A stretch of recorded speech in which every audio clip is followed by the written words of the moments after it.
For all the talk about how fat was good, fat acceptance is the way of the world, and we must all appreciate the obese, the morbidly obese people as our betters, as the people that we should just accept no matter how unhealthy, no matter how gross they might be.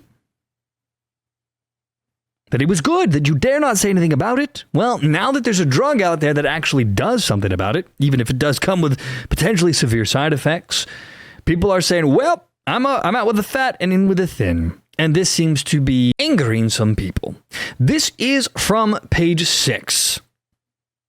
They write, stars are shrinking in the Ozempic age. Is there a new body positivity or just the same old impossible beauty standards? Impossible, my ass.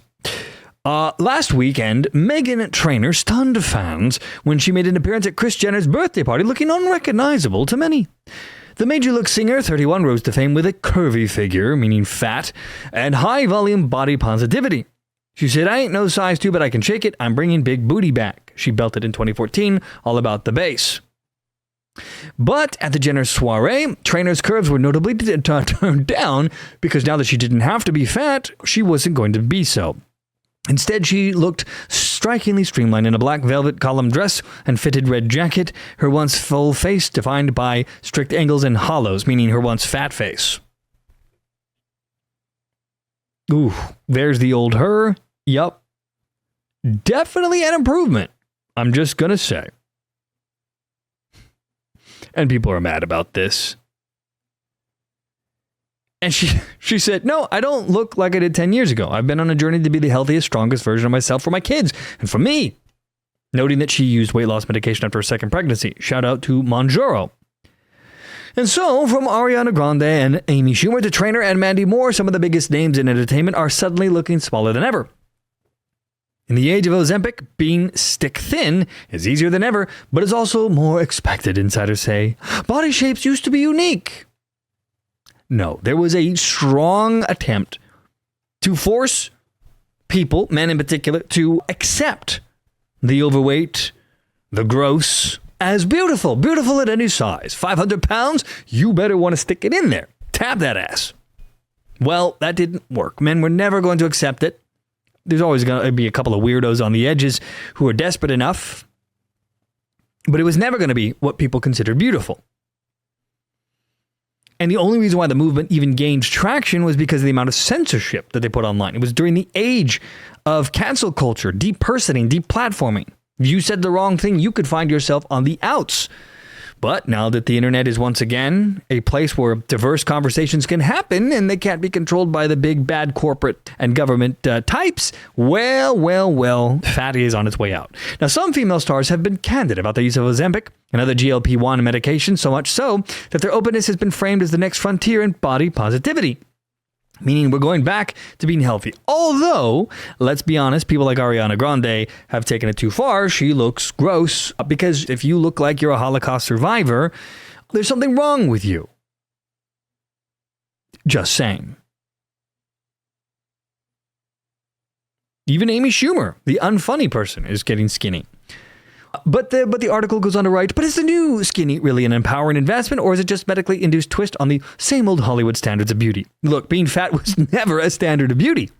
Lewis sees it as a step back from the soft inclusivity we saw in the previous decade. You mean the forced militant feminist wackos, the Uglo-Americans who were trying to force their way into being accepted? Well, that they've lost now because now it's easier than ever to get skinny. And so you've got someone named Lewis who sees it as a step back from the size inclusivity we saw in the previous decade when Ashley Graham became the first plus-size model, gross, to make the cover of the SI swimsuit, and Lizzo first rose to fame. Now, Lizzo has experimented with GLP-1s and slimmed down, and a number of formerly mid-sized stars have gotten tiny. Every time I see a casting now, they're looking for someone who is between a size 4 and 8, no larger than 10. We worked so hard to get away from that, and we're right back where we were. Well, but that's because you were fighting a losing battle. Nobody wanted the fat, gross look. And if it hadn't been forced down everyone's throats, well, it wouldn't have lasted as long as it did. People didn't want gross and ugly. People are all, look, beauty standards is what it is. People want to see what they want to see. And so, now that the opportunity is there, guess what? People are going to take it. Look, I understand being overweight. It happens to everyone. But this whole fat acceptance has led to a massive increase in unhealthy living, which means early death, which means lots of complications. And as a society, you don't want to turn into Wall-E. In case you don't know what that means, this is where we were headed. This is not good. This is not what you want. That's where we were all headed, and thank God for things like Ozempic. But the writers of this article, I mean, look at this. 100% not as attractive as a skinnier her. It's just the way it is. Because instinctively, biologically speaking, your hindbrain knows what is unhealthy. There's a reason why we don't find it as attractive. But whatever. Anyway, not everyone is so open. In the 2010s, Mindy Kaling flaunted her size 8 to 10 figure in brightly colored frocks and told Vogue, "I'm always trying to lose 15 pounds, but I never need to be skinny. I don't want to be skinny." But in recent years, she's now thinned down. Oh no, because she can. A transformation she's attributed to eating less and exercising more, not medication. Meanwhile, much has been made of how different Ariana Grande looks in recent years. Now look, if you're already not fat, then these drugs are bad. There is an issue with getting way too skinny that some people have, but it is not nearly the epidemic that obesity was. I'd much rather have more people who are way too skinny than the overwhelming number of people who are way too fat. Long term, one is less damaging than the other. Now, the actress, however, addressed her appearance while filming in the musical Hit in April of 2023, saying, "The body that you've been comparing my current body to was the unhealthiest version of my body," the star said, noting that she was on a lot of antidepressants and drinking on them and eating poorly. "I was at the lowest point of my life when I looked that way you consider my healthy, but that in fact wasn't my healthy." Look, glad that she's feeling better, but she is way too skinny. And I don't say that lightly because I'm a big fan of the thin. But when you start looking skeletal, gotta watch out. Now, Sanders noted that many of the shrinking stars were never that large to begin with. None of the people were at a weight that wasn't unhealthy. They might have been 8s, 10s, and 12s, but that's the standard in most America, not Hollywood. Well, most America got really, really, really, really fat. It's not just weight, and in some cases weight loss meds that have become a big talking point. Stars are also chatting about plastic surgery like never before. Oh, shut the hell up. They've always been doing plastic surgery. They might be talking about it more, but that's been ongoing since the 80s easily. Kylie Jenner was once secretive about her cosmetic procedures, notoriously not giving lip service to lip filler rumors. But earlier this year, the Kai founder replied to a fan on TikTok when asked about the details of her breast augmentation. She said 445cc, moderate profile, half under the muscle, silicone, Garth Fisher. I hope this helps.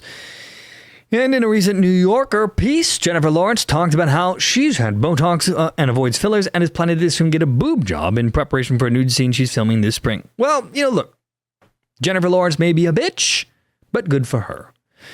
Everything bounced back pretty much after the first kid, the mother of two said. Second kid, nothing bounced back. There's also the fact that rapid weight loss from medications is now necessitating more cosmetic procedures to deal with sagging skin. Right, because if you lose weight too fast, the skin, which is elastic, has trouble adapting. Anyway, Lewis can't help but wonder how much of it is really a choice for women in the entertainment industry.